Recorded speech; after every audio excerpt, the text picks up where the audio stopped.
Disney's The Wind in the Willows first actually aired as part of the double feature with The Adventures of Ichabod and Mr. Toad. That was released originally in 1949. The Wind in the Willows was then re-released on its own in 1950. It's directed by James Algar and Jack Kinney.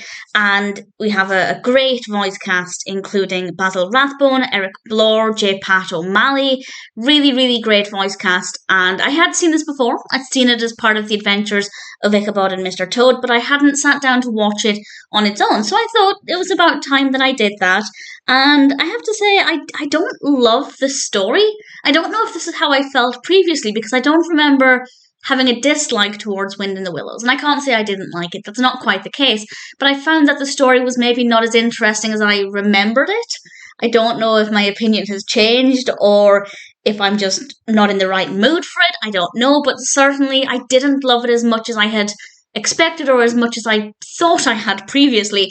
I'm not saying it's bad. And I would still say if you want to watch a version of The Wind in the Willows, of all of the versions I've seen, which admittedly is not too many, I would recommend the Disney version, because we have our classic story about Toad, who I think is a brilliantly written character. I think Mr. Toad is so well written, fantastic character, and he gets into a bit of a sticky situation, and he has his brilliant motor car, and he doesn't necessarily accept the reality of these difficult situations, and Ratty and Mole are there to help him. And I don't want to say any more than that.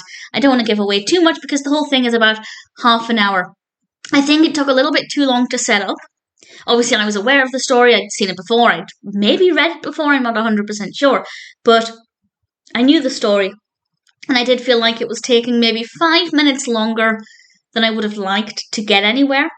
But once it got going, I think for me, it's definitely the characters. The characters are what drive this forward, because I don't find the narrative that fascinating. As I said, maybe I did once upon a time, because I don't remember feeling that way, but certainly watching it now, I didn't think it was the most intriguing, but I did think the characters were brilliant. Brilliantly written, brilliantly animated. That part of it worked really well.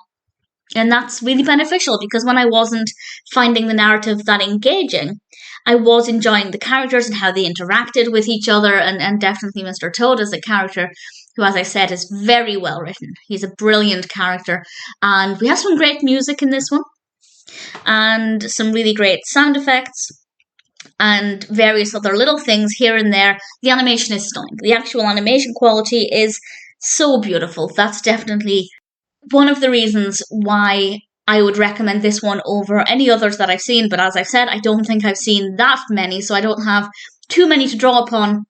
But visually, it is gorgeous. The characters are great.